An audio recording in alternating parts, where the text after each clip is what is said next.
Welcome back to another edition of the 5CAST. I'm Mariko Izumi. As many North American anglers can attest, fishing in the Great Lakes can be a very satisfying experience. And so this week, we're going to the center of the continent to profile the largest group of freshwater lakes on Earth. To kick this one off, we're going to start with the lake that has the smallest volume of water, but one of the world's largest commercial fisheries. Lake Erie is named after the Erie tribe of Native Americans and is the southernmost of the 5 Great Lakes. The lake produces large amounts of trout, walleye, and some amazing smallmouth bass. In 1969, the Cleveland side of Lake Erie became so polluted that the lake actually caught on fire, prompting the U.S. Congress to pass the Clean Water Act in 1972, and proving that the Browns weren't the only thing in Cleveland to go down in flames. Lake Huron sits right in the middle of the 5 Great Lakes, and like Erie, was named after a native tribe. The lake itself is home to many fish species, including carp, Chinook salmon, and a large variety of panfish.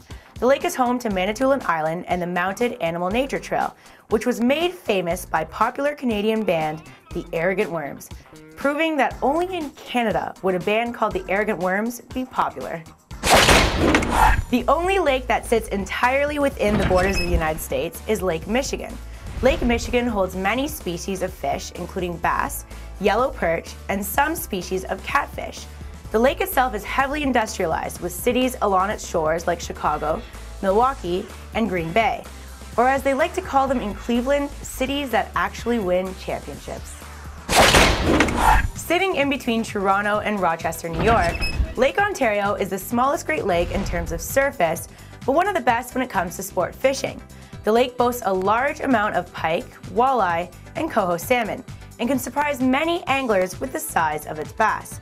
The water was once heavily damaged with a large amount of toxins, although since it's been cleaned up, the lakefront is now completely polluted with condo developments. And finally, we swim on over to the largest freshwater lake in the world. Lake Superior is so big that it's larger than many U.S. states, and its water could cover the entire land mass of North and South America by over a foot. There are presently more than 60 species of fish in the lake, including sturgeon, herring, and rainbow smelt. The lake was famously alluded to in Gordon Lightfoot's song, The Wreck of the Edmund Fitzgerald, proving again that Canadian musicians desperately need a marketing consultant. Well, that does it for the 5CAST tour of North America's 5 Great Lakes. I'm Mariko Izumi, and I just wanted to say to the Arrogant Worms and Gordon Lightfoot that if you're looking for a muse for your next album, nothing says chart-topping single like angling's sexiest host. Me. Clothing provided by Storm Tech, official performance apparel of WFN, the World Fishing Network. If you can't get enough of our 5CAST, then swing on over to WFN.tv. I'll be waiting.